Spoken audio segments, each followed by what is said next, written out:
사랑하는 성도 여러분, 우리가 듣는 하나님의 말씀은 이룰 수 없는 것을 가르치는 것이 아닙니다. 성결되라, 영의 사람이 되라, 잃어버린 하나님의 형상을 찾아 신의 성품에 참여하는 자가 되라 하신 말씀은 믿음의 고백만이 아니라 실제 열매를 내어야 하는 것입니다. 여러분이 팔복의 말씀을 들을 때도 그저 충만하고 은혜가 된다, 말씀을 사모한다, 이렇게 입술로만 고백하지 말고 능히 여러분의 것으로 삼아야 합니다. 그래서 여러분의 삶 가운데 팔복이 임하여 아버지 하나님과 주님께서 함께 하시고 더 나아가 동행하시는 삶이란 과연 어떤 것인지 늘 체험하며 사시기 바랍니다. 그러므로 성도들 앞에서는 물론이고 이방인들 앞에서도 하나님의 자녀로서 인정받을 수 있어야 합니다. 여러분, 세상 사람들이 여러분을 볼 때 나는 교회 다닙니다 라고 하니까 저는 하나님의 자녀구나 라고 인정할까요? 그렇지 않습니다. 아무리 교회 다닌다고 말해도 여러분들의 행함이 빛이 되지 않으면, 하나님이 원하시는 뜻 가운데 진리 가운데 살지 않으면 세상 사람들은 저 사람은 하나님의 자녀라고 하는 게 아니라 무슨 교회 다니면서 저래? 라고 말하고 여러분들이 전도할 때에 그 말을 무시해 버립니다. 진정 세상에서도 우리가 하나님의 자녀라는 것, 교회 다니는 교인이라는 것, 주님이 우리의 구세주입니다. 당신도 주님을 믿어 천국 갑시다. 라고 전도할 때 그 말이 상대의 마음을 두드리고 그 마음에 생명으로 심어지려면 내가 먼저 주님의 삶처럼 살아가야 하는 것입니다. 그렇다 하여 내가 온전히 변화되지 않았으니까 그러면 전도하면 영광 가리나? 그것도 아니고요. 변화되어 가면서 그럼 또 선을 쫓고 진리를 쫓아가면서 또 그러니 전도하고 여러분들이 열매 내려면 그것만으로도 더 빨리 변화되고자 하는 사모함이 되겠죠. 그래서 여러분들이 세상에서 내가 인정받는 사람, 그것은 바로 이런 팔복의 말씀처럼 주님의 모습을, 아버지 하나님의 선과 사랑을 닮아가고 여러분의 삶의 열매를 맺혀야 인정받을 수 있는 것입니다. 오늘도 말씀을 통해 변화된 성도님들을 보며 과연 하나님의 사람은 다르구나, 참으로 복된 사람이구나, 이러한 감탄사가 절로 나올 수 있기를 주님의 이름으로 기원합니다. 오늘은 팔복 중 5번째 말씀입니다. 마태복음 5장 7절에 긍휼히 여기는 자는 복이 있나니 저희가 긍휼히 여김을 받을 것이며 했지요. 긍휼히 여긴다라는 말의 문자적인 뜻은 가엾게 여긴다, 불쌍하게 생각한다라는 뜻입니다. 하나님께서 말씀하시는 긍휼은 성령의 9가지 열매 중에 양선의 마음과 비슷합니다. 양선이란 간단히 설명해서 마태복음 12장 19절 20절에 나온 대로 다투지 아니하고 들리지 아니하고 상한 갈대를 꺾지 아니하며 꺼져가는 심지를 끄지 아니하는 마음이지요. 성령의 열매 중에 양선의 열매가 맺힘으로 그 양선이 행함으로 나타나는 것과, 그러니까 양선이 마음에 이룬 것, 이것은 우리가 성령의 9가지 열매에서의 양선이죠. 마음에 맺혔다고 해서 행함이 없다는 것은 아닙니다만은 이렇게 마음에 맺히고 또 행함으로 나타나는 것이 성령의 9가지 열매의 양선입니다. 더 나아가 그 행함이 더 멀리 넓게 나타나고 또 거기에 플러스 징계의 행함이 더해진 것이 팔복의 긍휼입니다. 성령의 열매와 팔복의 차이점에 대해서는 지난 시간에도 설명해 드렸지요. 성령의 열매는 아버지께서 원하시는 진리의 항목들이 우리 마음에 맺혀 있는 것이고, 팔복은 마음에 맺힌 성령의 열매들을 행함으로 나타내는 것이라 했습니다. 그렇다고 해서 성령의 열매가 행함으로 나타나지 않는다는 것은 아닙니다. 마음에 맺혔으니 행함으로 나타나지요. 그런데 그 행함이 더 넓고 크게 온전히 나타날 때 팔복의 열매인 것입니다. 이런 행함으로 인해서 삶의 매 순간에 하나님 아버지께서 주시는 복으로 임하게 되는 것, 이것이 팔복인 것입니다. 그러니까 여러분들 마음에만 있고 내가 어느 정도 마음에 있는 선이 삶에서 행함으로 나타나는 것, 자, 이것은 때로는 소극적인 선일 수 있습니다. 하지만 우리가 선의 단계도 있다라고 하는 것처럼 그냥 내가 저 사람을 사랑해야지라는 마음에서 행하는 것과 어쩌면 저 사람과 화평할까? 저 사람이 지금 기분도 나쁘고 되게 침체되어 있는데 그 사람을 어찌하면 내가 도와줘서 이끌어 줄까? 이 사랑은 차이가 있습니다. 그러니까 예를 들어 여러분들이 기관이든 구역이든 우리가 하나님 안에서 함께하는 사람들 중에도 자기가 안 충만하면 그것을 남들에게 표시내고 그래서 그 모임을 힘들게 하는 사람도 있습니다. 자, 그때 내가 그 사람을 싫어하지 않고 마음으로 저 사람이 뭔가 힘든 게 있나 봐 라고 생각하면서 불편해하지 않는 것, 이것도 선이잖아요. 근데 이거는 소극적이라는 거예요. 이것은 내 마음에 그렇게 선으로 맺혀졌다는 거예요. 근데 그것으로 넘어서서 저 사람이 힘드니까 어려우니까 아니면 안 충만하니까 내가 도와줘서 더 회복하게 해야지 라고 하는 것, 이것이 바로 적극적인 선이고 사랑이지 않습니까? 이렇게 여러분들 꼭 구분하여서 성령의 9가지 열매는 이만큼이고 팔복은 더 이만큼이고 꼭 그럴 필요는 없습니다만은, 그러나 여러분들이 크게 좀 이렇게 차이를 설명한다면 지금처럼 내 마음에 있고 마음에 있는 것이 흘러나오는 행함으로 나오면 성령의 열매라 말하지만 그것을 더 적극적으로 넓고 크게 행하여서 그 열매의 맛을 항상 볼 수 있다. 이것은 똑같은 제목의 선이어도 성령의 열매와 팔복의 이런 깊은 차이가 있다는 것입니다. 지난 시간에 설명한 대로 열매가 있는 것과 열매를 따서 먹는 것은 유익함이 다르다 했잖아요. 그러니 내 안에 선과 사랑이 마음에 있어서 흘러넘치는 것과 적극적으로 그 사랑의 마음으로 행하여서 주변의 사람들을 편안하게 해주고 행복하게 해주고, A와 B가 사이가 안 좋은데 왜 저렇게 사이가 안 좋을까 하는 것보다 아니면 저들이 좀 화평했으면 좋겠어, 불편해하지 않고 내가 화편하면 참 좋겠다라는 마음을 그냥 갖고 있으면 소극적이지만, 화평케 하기 위해서 A도 쫓아가서 B에 대해서 설명해주고 B에게 가서는 A에 대해서 칭찬해주고, 아니 지금 A가 당신 예전에 보니까 이렇게 칭찬하던데 하면서 막 중간에서 왔다 갔다 하면서 화평함을 이루어 줍니다. 그러면 또 A한테 가서 내가 B에 대해서 좋은 말 하면 또 A가 또 불편해할 수도 있지만 그것과 상관없이 화평을 이루게 하기 위해서 내가 이렇게 수고합니다. 이게 얼마나 덕스럽고 사랑스러운 모습입니까?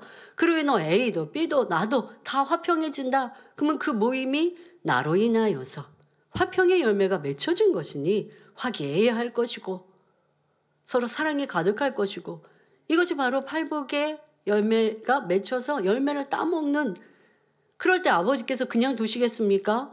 그러한 중재 역할을 하고 열심히 여기저기를 뛰어다니면서 화평의 열매를 맺히기 위해 수고한 나를 아버지가 얼마나 사랑하시겠습니까? 그러니 기도에도 응답하시고 축복해 주시는 것이죠. 성령의 열매와 팔복의 큰 차이가 그리하다는 것입니다. 긍휼의 경우에도 마음에 맺힌 양선의 열매가 행함으로 나타나는 것인데, 그 나타나는 모양은 3가지로 설명할 수 있습니다. 자, 긍휼은 팔복의 이 성령의 열매의 양선의 마음과 같다라고 말씀드렸고, 그 양선의 마음이 열매로 행함으로 풍성이 나타나는 것, 또 쉽게 양선과 플러스 징계의 긍휼함이 같이 있는 것이 팔복의 긍휼이다 이해하시면 되고요. 이 팔복의 긍휼이 나타나는 모양이 크게 3가지로 나누어진다라고 지금 설명 시작합니다. 자, 첫 번째 모양은 용서의 긍휼입니다. 앞에서 양선이란 다투지도 들레지도 않고 상간갈대를 꺾지 않으며 꺼져가는 심지를 끄지 않는 예수님의 마음이라 했지요. 이를 좀 더 풀어서 설명하면, 상한갈대를 꺾지 않는다는 것은 아무리 악한 사람이라 해도 아직 양심이 화인맞지 않고 구원받을 가능성이 조금이라도 남아있다면 그에 대해 참고 기다리시는 것입니다. 악을 행했다 해서 즉시 징벌하시는 것이 아니라 어찌하든 구원에 이르기까지 참아주시는 주님의 마음이지요. 또한 꺼져가는 심지를 끄지 않는다는 것은 성령 받은 하나님의 자녀들이 진리대로 살지 못한다 해서 즉시 그를 버리지 않으시는 것을 나타냅니다. 아직 온전치 못하여 범죄하는 사람이라 해도 어찌하든 성령으로 깨우치고 진리 가운데 변화되어 갈 수 있도록 끝까지 인내하며 인도하시는 것이 주님의 마음입니다. 이러한 주님의 마음을 이루어 누가 여러분에게 악을 행해도 그를 이해하고 용서하며 또한 바른 길로 인도할 수 있는 것이 바로 긍휼입니다. 자기 입장에서 자기 유익을 쫓아 생각하는 것이 아니라 상대의 입장에서 생각하며 그의 유익을 쫓아주기 때문에 이해할 수 없는 일도 이해할 수 있고 긍휼을 베풀 수 있는 것이지요. 여러분, 상대를 용서하는 이런 긍휼을 이루려면 이해되지 않는 것도 이해할 수 있어야 합니다. 그런데 상대를 이해하려면요, 내 편에서 생각하면 도무지 이해할 수가 없어요. 이해할 수 없다라는 것 자체가 나와 상대가 다르다는 거거든요. 생각도, 기호도, 마음도 각자 우리 사람은 다 달라요.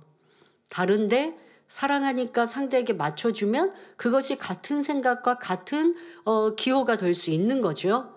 근데 그렇지 않고 상대를 사랑하고 섬기고자 하는 마음이 없으면 저 사람과 나와 다르다. 다른데 저 사람은 왜 저렇게 하지? 저 사람은 틀렸어. 라고 하는 정죄로 발전하기도 합니다. 그러면 이해할 수 없는 상대의 허물이나 잘못에 대해 절대 용서되지 않지요. 여러분, 용서할 수 없는 큰 죄를 지어서 용서 못하는 게 아니라 저 사람은 내가 정말 도무지 용납할 수 없는 성격이고 악이야. 그런 큰 악을 가지고 있어서 내가 용납하지 못하는 게 아니라 사랑하지 않기 때문에 이해하지 않고 용서하지 않고 용납하지 않고 있다는 것을 알아야 합니다. 사랑이 커지고 사랑이 많아지는 만큼 이해하지 못하는 사람도 용납되지 못하는 사람도 없습니다. 이해되지 않는 것도 다 이해가 돼요. 도무지 이해할 수 없는 것도 이해하려고 하면 이해할 수 있는 마음을 넓혀주시는 것이 바로 성령님의 역사이신 것. 우리는 살아가는 목잠을 통해 보지 않았습니까? 죄에 대해 경계하시고 죄에 대해 그러면 안 된다라고 엄히 말씀하셨는데 그렇게 큰 죄를 지은 사람이 있어도 왜 그런 죄를 지었을까? 어찌하든 이해해 보시려고 밤잠을 설치시며 생각하시고 또 애타하시고 그러다 보니까 어떤 이들은 환경이 자랐던 상황들이 그렇게 죄에 너무 많이 노출되어 있었구나. 그리고 죄가 죄인지도 모르고 받아들여서 그래서 이렇게 죄악 가운데 거하구나 라고 안타까이 여기시고 그런 사망의 죄에 대하여서 정죄하기보다 대신하여 중보하시고 대신하여 눈물로 회개하신 모습을 우리는 기억하지 않습니까? 저 사람은 이해할 수 없는 죄를 지었고 도무지 가르쳐도 변화가 안 되니까 안 되는 사람이야 라고 배척하신 적이 없는 이러한 용서의 긍휼을 우리는 보았습니다. 여러분들도 그리할 수 있어요. 저 사람은요 도무지 이해할 수 없어요. 정말 그런 사람들 살아가면서 있더라고요. 대화를 해도 지금 대화할 때는 정말 많은 긴 말을 해서 많은 말을 얘기해서 뭔가 이해시키고 납득시킨 것 같았거든요. 그런데 또 시간이 지나면 똑같아요. 나 지금 어제 무슨 말 했지? 싶을 정도로. 그러면 정말 답답하죠. 저도 그런 상황들도 그런 시간들도 있었습니다. 그런데 그런 사람들이어도 내 마음그릇이 작아서 품지 못하니까 또 답답한 거지. 근데 시간이 지나고 보니까 그러니까 그런 경우는 어떻게 하냐면요. 그 사람의 이해의 사고가 그만큼이구나. 아니면 자기라고 하는 것이 너무 강하게 박혀 있으면 설명할 때 이해한 것 같지만 다시 도루묵 자기 생각대로 돌아가는 거예요. 그냥 그 모습 그대로 받아들여 주는 거죠. 왜 이해가 안 되고 자꾸 부딪혀질까요? 바꾸려고 하니까. 대화도 내가 그 사람이 이렇게 달라졌으면 하는 마음으로 대화하는데 달라질 것 같이 대화를 끝냈는데 똑같은 모습이다. 그러면 내가 영 불편한 거예요. 그런데 달라지기를, 변화되기를 바라여 대화했지만 시간이 지나니까요. 제가 무슨 생각하냐. 나도 아버지의 큰 은혜를 받고 변화될게 하고 결단하고 눈물 콧물 흘리면서 변화될 것 같고 그래서 영으로 막달라 마리아 마음 이룰 것 같았어요. 그런데 그렇게 되든가요? 그 은혜가 나를 온전히 변화시켰으면 좋은데 내가 또 그냥 예전처럼 아니면 조금 변화된 여러분들의 모습 발견할 때 많이 있지 않으셨습니까? 저는 저의 그런 모습을 보면서 그러니까 이제 은혜의 자리가 있으면 아버지 받은 은혜가 쏟지 않게 해주세요라고 기도하는 그런 기도 준비를 했지만 그뿐 아니라 나도 그랬는데 다른 사람이 지금 은혜 받고 결단하고 잘못했어요라고 회개해 놓고 내일 왜 변화 안 됐지라고 답답해 한다면 이거는 내 사랑이 없는 소치이지 저 사람의 문제가 아니다 라는 마음으로 바꾸니까요. 어제 은혜 받았는데 왜 오늘 이러지? 이렇게 이해 안 되는 게 아니고 그냥 그래 조금씩 변화되겠지. 조금씩 달라지겠지. 하루아침에 너무 많은 걸 달라지기를 바라는 게 아니라 회개했으니까 이제 달라져야지 라고 기대하면 그러면 또 내가 실망해요. 근데 그게 아니라 그냥 그 모습 그대로 받아주면서 그 모습 그대로 그래도 잘못을 인정했으면 행함이 온전히 달라지지 않았어도 그것만으로 또 나아졌지. 내일은 조금 더 나아지겠지. 이렇게 바라니까 내가 불편해지지 않는 것이죠. 여러분들 서로 용서한다 하면서 용서하지 못하는 이유는 내가 상대에게 너무 많은 것을 기대하고 내가 원하는 만큼 되어주지 않았다고 생각하니 답답하고 불편하고 용서할 수 없었던 내 작은 마음임을 알아야 합니다. 그리고 내 마음을 키우고 넓히십시오. 자, 그래서 이 사람도 저 사람도 이해하고 포용할 수 있고 자, 이해하려면 상대 입장으로 상대의 형편이 되어주셔야 되는데 그게 되기가 쉽지 않으니까 기도하면서 도무지 이해 안 되면요. 기도하세요. 아버지 하나님 지금 제가 내 배우자가 내 자녀가 영 이해가 안 됩니다. 이해할 수 있는 마음 되게 해주세요. 부모님들이 자녀 이해 잘 못하세요. 자녀의 세대가 점점 이 세대가 다른데 다른 세대를 어른들은 이해를 못 하신단 말이에요. 그러니까 젊은이들을 보고 왜 저래? 라고 불편하고 답답하고 그래서 부모와 자녀의 세대의 차이 때문에 화합하지 못하고 하나 되지 못하지요. 가정 안에서 불화하죠. 그거는 자녀가 잘못되어서라기보다 부모님이 젊은이들의 그런 성향이나 모습을 이해하지 못하시는 거예요. 자, 여러분들이 젊었을 때 한번 생각해 보시면 작년 성도님들 그때 60, 70년대도 장발이 유행했다고 그러죠. 그 남자분들이 머리를 이렇게 기르는 거 그런 게 유행했었다고. 지금 아마 그런 사진 보면 아유 촌스러워 그러실 거지만 그게 그때 유행이었다고 하죠. 여성도님들 그때도 미니스커트가 유행했다고 하죠. 그런데 여러분들이 입든 안 입든 안 입어보셨다고 한들 그게 유행이어서 젊은이들은 그랬단 말이에요. 그 젊은이들이 지금은 이제 장년이 되고 노년이 되셨어요. 그분들이 요즘 젊은이들 보면 형 이상하지 않습니까? 왜 머리는 저렇게 하고 왜 머리 색깔은 저렇게 바꾸고 왜 옷은 저렇게 입고 왜 배는 이렇게 차갑게 드러내고 이렇게 얘기하실 수 있지만 여러분들 세대의 젊은이들의 뭔가 좀 튀기 원하고 뭔가 새로운 걸 원하고 평범한 거를 좀 벗어나기를 원하고 이러한 생각이 젊은이들의 특권이잖아요. 그렇게 이해하시면 돼요. 나는 옛날에 어땠지? 라고 생각하면 요즘 젊은이들 이해가 되더라고요. 그렇게 해서 내 편에서가 아니라 그들의 편에서 이해하려고 할 때 마음이 넓어지고 용서할 수 없는 것도 용서하고 서로 화합하고 하나 될 수 있다는 것입니다. 내가 취해보고 경험해보지 않은 것은 다 틀리고 잘못된 게 아니라 상대 입장과 형편으로 이해하려고 하는 마음, 자, 이런 마음을 가지셔야 합니다. 성도 여러분, 자, 지금 우리가 첫 번째 긍휼, 용서의 긍휼입니다.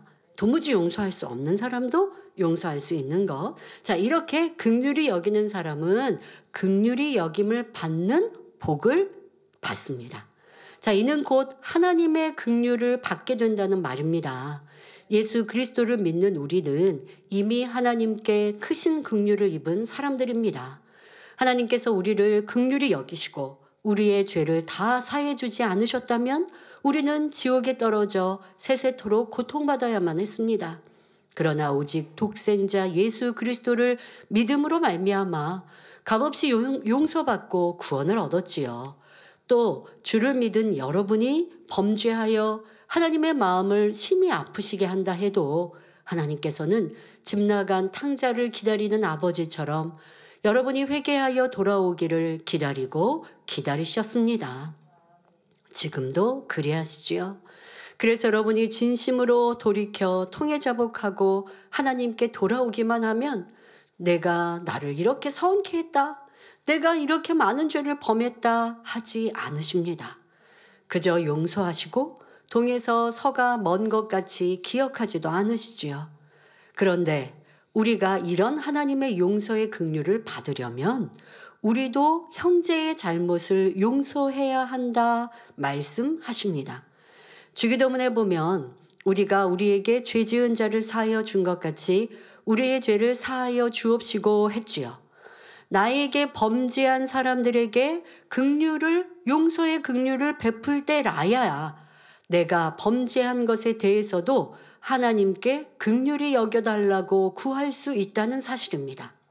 여러분, 이것은 하나님의 말씀이에요. 자, 우리가 이렇게 주기도문은 매일 하면서 형제를 용서하지 못하고 긍휼을 베풀지 못한다면 아버지 앞에 드리는 기도를 말과 혀로만 하는 것이니 하나님을 만홀히 여기는 것이 됩니다. 마태복음 18장에도 그런 예가 나와 있습니다. 베드로가 예수님께 여쭙기를 주여, 형제가 내게 죄를 범하면 몇 번이나 용서하여 주리이까? 7번까지 하오리이까? 여쭙습니다.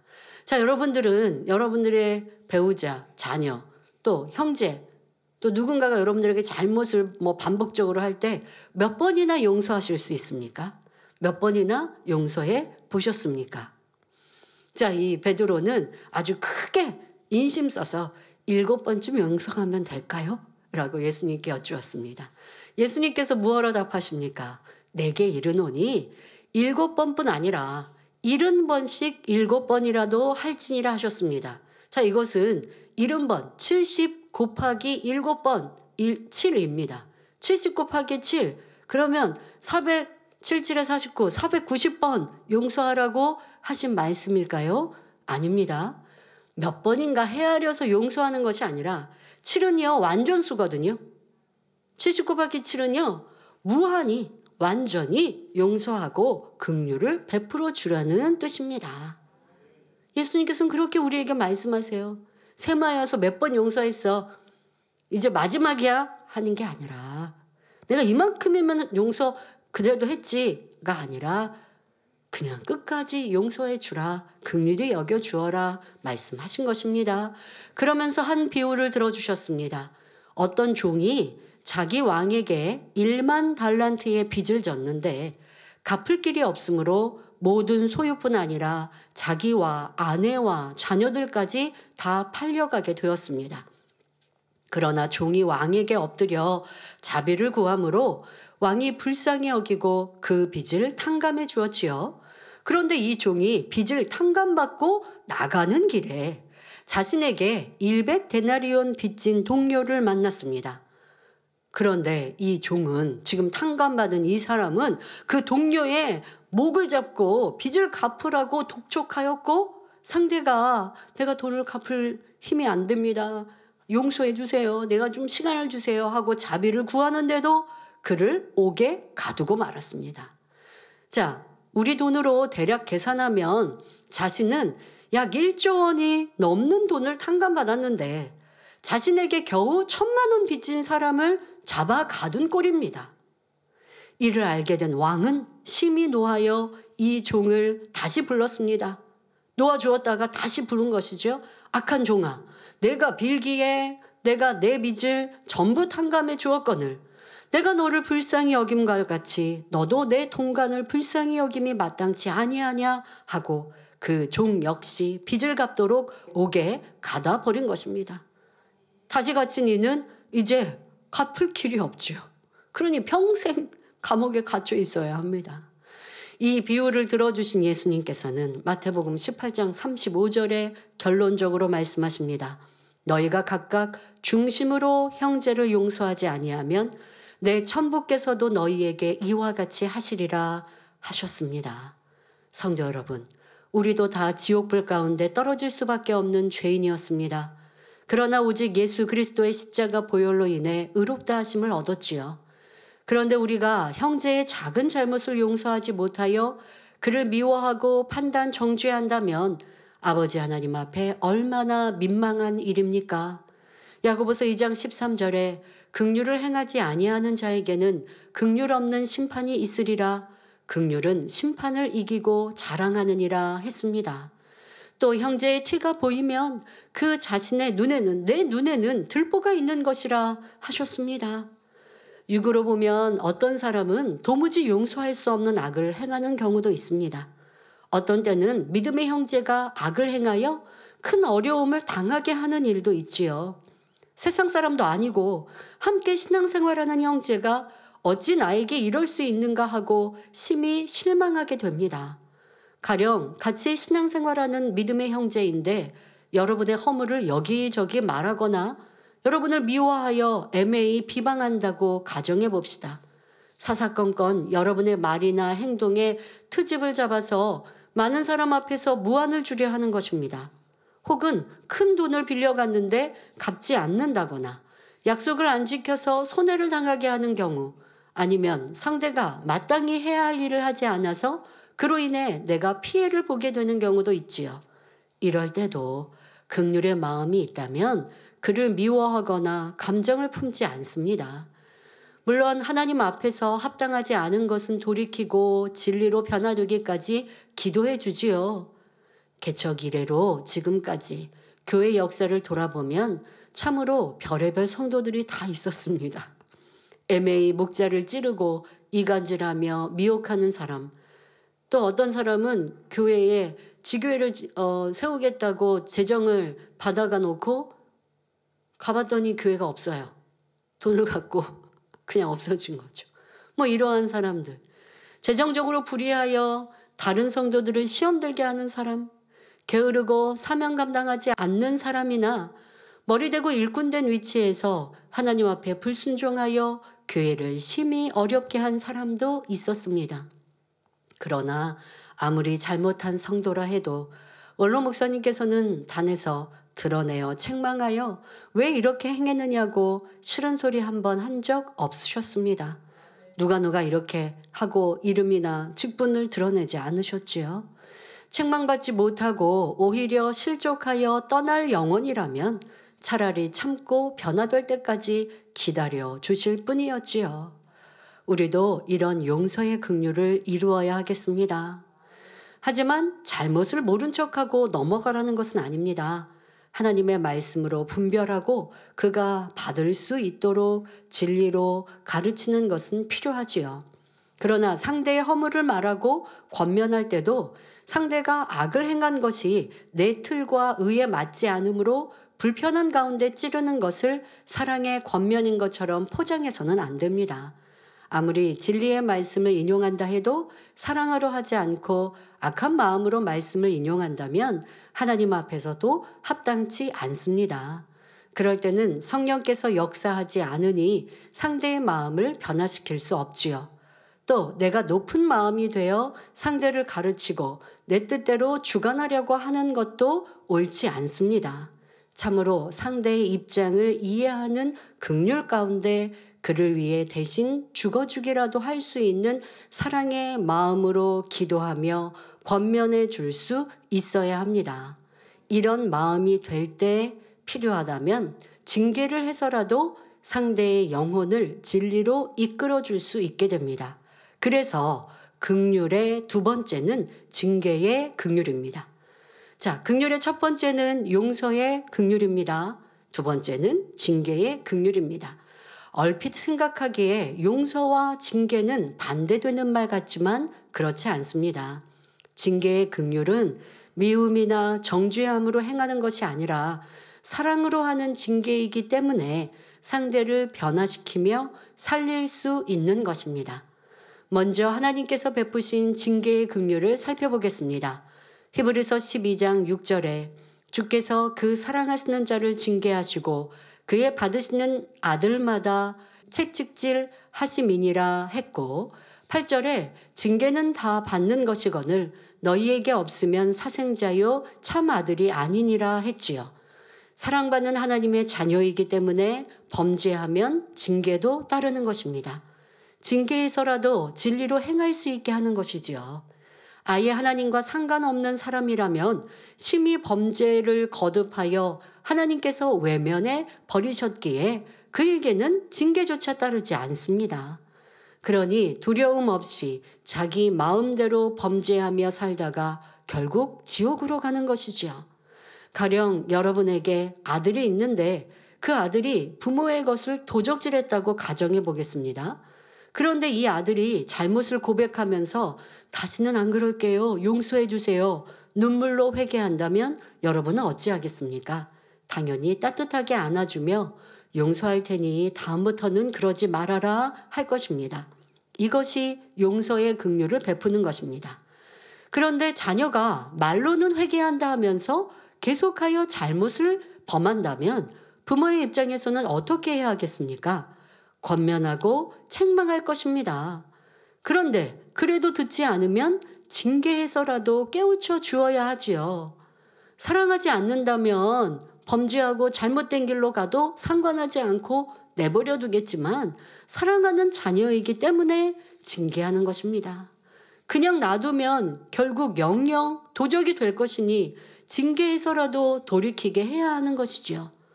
그런데 만약 자기의 자녀가 아니라 이웃집 자녀가 자신의 물건을 도적질했다면 어찌합니까? 선한 사람은 이때도 용서하고 긍휼히 여기지만 대부분의 세상 사람들은 그렇지 않습니다.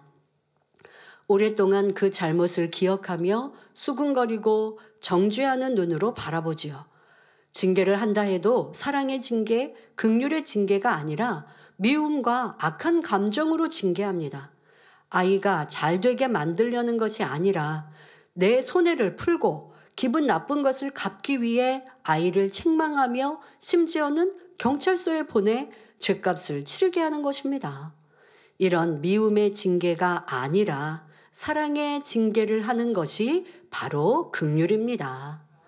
마찬가지로 여러분도 형제에게 이런 사랑의 징계를 할 수 있어야 합니다.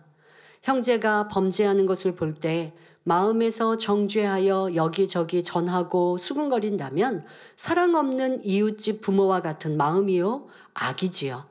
이때 형제가 죄에서 돌이킬 수 있도록 사랑의 마음으로 엄히 경계하고 책망하여 회개하도록 하는 것이 징계의 긍휼입니다.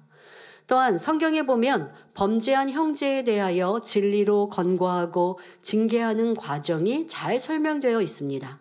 마태복음 18장 15절부터 17절에 내 형제가 죄를 범하거든 가서 너와 그 사람과만 상대하여 권고하라. 만일 들으면 내가 내 형제를 얻은 것이요, 만일 듣지 않거든 한두 사람을 데리고 가서 두세 증인의 입으로 말마다 증참케 하라. 만일 그들의 말도 듣지 않거든 교회의 말하고 교회의 말도 듣지 않거든 이방인과 세리와 같이 여기라 하셨지요. 이렇게 하는 것이 다 징계의 긍휼에 속하는 것입니다. 자, 이러한 순서가 여러분들 안에도 정립되어 있어야 돼요. 누군가 형제가 좀 빚을릴 것을 행하거나 합니다. 그러면 다른 사람에게 먼저 알리라고요? 아니요. 그 사람에게 가서 그거는 우리가 들은 진리에서 외배되는 건데 그렇게 하면 안 되는데요.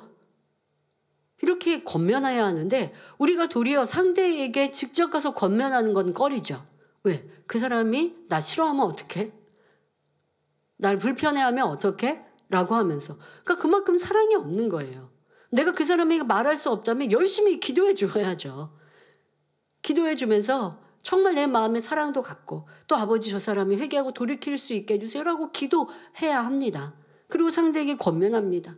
권면했는데 상대가 듣지 않고 여전히 빚을릴 가운데 행하면 이제 주의종님에게나 이렇게 여러분들에게 더 윗사람에게 전하고 알려야죠. 그러면 주의종이면 바로 가서 신방하여 권면하고 깨우쳐줘야 되고, 어떠한 그냥 개인적인 비질리라면 스스로가 알아서 하면 돼요.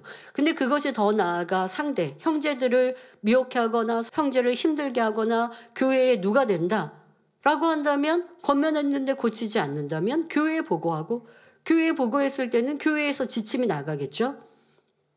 뭐 더 윗분을 통하여 권면하게 한다든가, 또 단에서 말씀을 통해 경계합니다. 그런데도 지켜 행하지 않는다고 하면 또 어떨 수 없잖아요. 교구라든가 이런 때에 서로 경계해야죠. 뭐 예를 들어서 서로 성도 안에서 돈 거래하지 말라라고 가르치고 있습니다. 그런데 뒤에서 이렇게 뭐 다른 사람에게 돈 거래를 합니다. 그러면 그걸 알게 됐을 때는 내가 개인적으로 권면할 것이고, 그런데도 고치지 않고 여전히 한다면 주의종에게서 주의종이 권면할 것이고, 근데 주의종이 했는데도 고쳐지지 않아요. 그러면 주의종은 당연히 교회에 보고해야죠. 우리 교구 안에 이렇게 성도 안에서 돈 거래하는 일이 발생했습니다. 권면했는데 시정되지 않고 있습니다. 라고 한다면 교회에서는 다시 권면케 하고 단에서 설명할 것입니다. 그런데도 반복된다면 이거는 다른 성도들에게 피해가 되죠. 그러면 이제 교회에서는 그 성도의 이러한 부분들을 주변의 성도들에게 얘기해서 미혹당하지 않고 어려움 당하지 않도록 해주십시오라고 뭐 이런저런 방법들을 제안하게 되겠죠. 이것은 그의 잘못을 드러내고자 하는 게 아니라 다른 이들의 피해가 되지 않도록, 또 그 또한도 회개하고 돌이킬 수 있도록 더 강하게 징계하는 것과 같은 방법입니다. 자, 이렇게 순서가 있는데 그리하지 않고 내가 싫은 마음으로 감정적으로 또 상대의 허물을 다른 이에게 전하였다면 이것은 악이라는 것입니다. 상대를 회개케 하는 징계의 긍휼이 아닌 것이요 사랑이 없는 것이지요. 그 밖에도 긍휼에는 여러 가지가 있습니다. 예를 들어 가난한 자를 긍휼히 여긴다든가 불쌍한 자를 긍휼히 여기는 것이지요. 가령 형제가 가난으로 인해 고통받는다면 여러분은 어떻게 하시겠습니까? 참 안 됐다, 불쌍하다 이렇게 말로만 하는 것은 하나님 안에서 긍휼이 없는 사람입니다. 하나님께서 인정하시는 긍휼은 형제가 어려우면 내 것을 나눠주는 것입니다. 어떤 사람은 이렇게 말합니다. 나도 도와주고 싶지만 내게 가진 것이 없는데 어떻게 남을 도와주는가 말하고 생각하기도 하지요. 그러나 만약 여러분의 자녀가 굶고 있다면 나도 가난한데 어쩔 수 없어 하고 가만히 있으시겠습니까? 내가 내일 먹을 것은 없다 해도 지금 있는 것으로 굶고 있는 자녀에게 나눠줄 것입니다. 도리어 부모님은 내가 먹지 못하고 굶더라도 자녀에게 주고자 하지 않겠습니까? 믿음의 형제에게도 이렇게 행할 수 있어야 합니다. 우리가 이렇게 긍휼을 베풀 때 하나님께서도 우리에게 긍휼을 베풀어 주십니다. 잠언 19장 17절에 가난한 자를 불쌍히 여기는 것은 여호와께 꾸이는 것이니 그 선행을 갚아주시리라 했고, 잠언 11장 25절 후반절에 남을 윤택하게 하는 자는 윤택하여지리라 말씀하셨습니다. 자, 내가 남을 구제했더니 하나님께서 내게 복으로 갚아주신다 하시는 것입니다. 자, 그런데 여러분들이 구제를 할 때, 주변을 돌아볼 때 주의할 것이 있습니다. 구제한다 해도 상대가 범죄함으로 하나님께 징계를 받아서 어려움을 겪고 있다면 구제를 해서는 안 된다는 사실입니다. 구약성경 요나서에 보면 고의적으로 불순종하여 연단받는 사람을 도울 때 그로 인해 함께 어려움을 당하는 장면이 나옵니다. 하나님께서 요나에게 명하여 니느웨로 가라 하셨는데 요나는 그것이 싫어서 오히려 반대편으로 가는 배를 타지요. 이에 하나님께서는 그 배가 큰 풍랑을 만나게 하셨고 배에 탄 사람들은 그 풍랑이 하나님을 거역한 요나 때문인 것을 알게 되었습니다. 그러니 요나를 바다에 던지면 풍랑이 그칠 상황이지요. 그러나 사람들은 인정 때문에, 그 뱃사람들의 인정 때문에 차마 그러지를 못했고, 분명히 요나 때문에 이 풍랑이 일었다라는 것을 사람들도 알았고 요나도 인정을 했어요. 그런데 지금 요나를, 그러면 요나가 신의 심판을 받게 해야 하는데 그렇지 않고 그냥 우리가 어떻게 하든 이 사람을 살리면서 이 풍랑을 잘 헤쳐가보자 라고 하다가 결국 위태한 상황이 되어버리죠.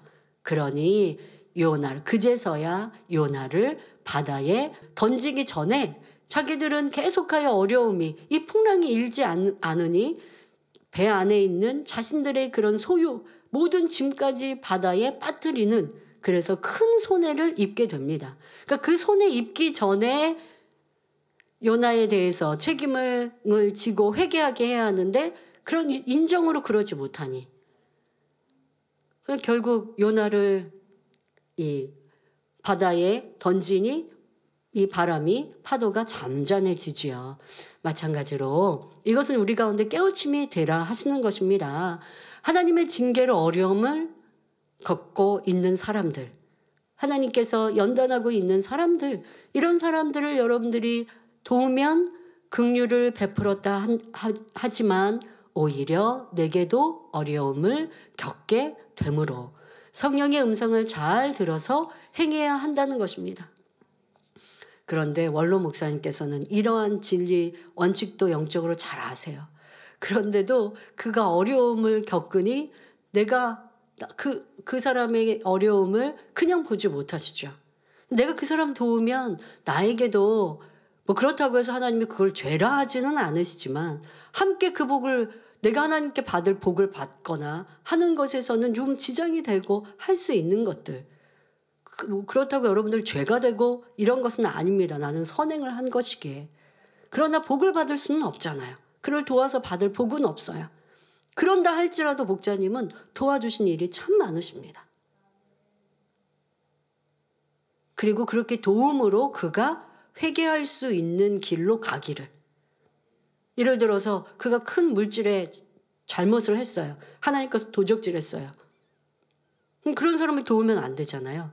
그런데 그 사람이 물질에 자기의 삶이 어려워서 이렇게 하나님 것을 도적질했구나 라고 아시고 구제하심으로 다음엔 그런 죄 짓지 않도록. 그러니까 이 선과 사랑의 깊이가 너무나 큰 것을 봅니다. 그런데 내가 그를 도우는 것은 또 바람직하지는 않잖아요. 그러면 그 복을 받을 수는 없어요.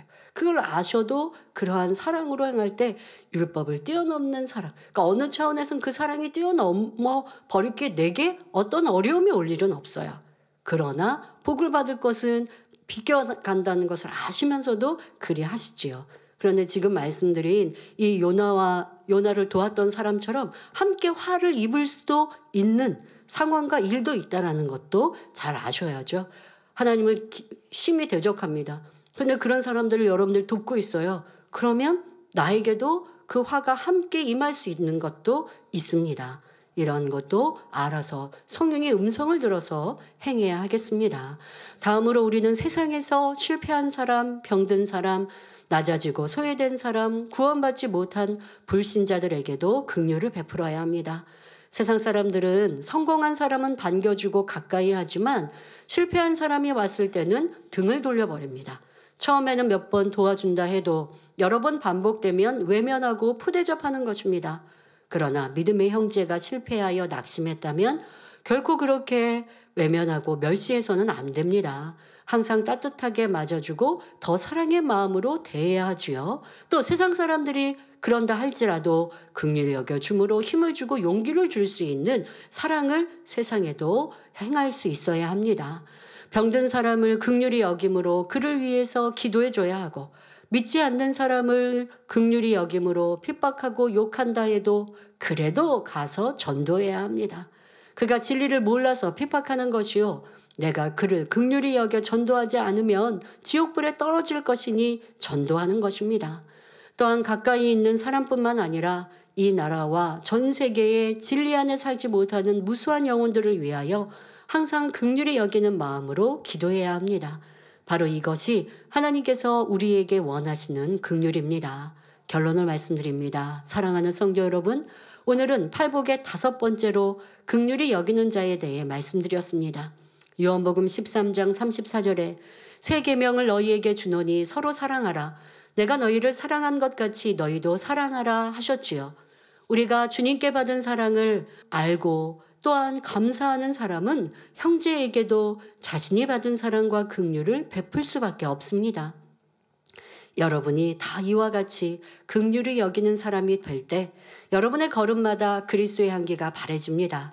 마치 황무지에 장미꽃이 피어나는 것처럼 이 마지막 때 험한 세상에서도 포근하고 따뜻한 주의 사랑이 꽃피게 되므로 많은 사람이 생명과 위로를 얻게 되는 것입니다. 그럴 때 하나님께서도 그 행함을 기억하시고 여러분을 긍휼히 여기시며 범사에 축복을 주십니다. 우리의 모든 잘못을 용서해 주시고 부족됨을 채워주시며 사업터와 일터에 축복이 넘쳐나게 하실 뿐 아니라 연약함이 변하여 영육간에 강건하게 해 주시지요. 여러분 모두가 마음의 긍휼을 이루고 행하는 성도님들이 되시어 사랑과 긍휼이 풍성하신 하나님께 여러분 자신도 큰 긍휼과 축복을 받으시기를 주님의 이름으로 축원합니다.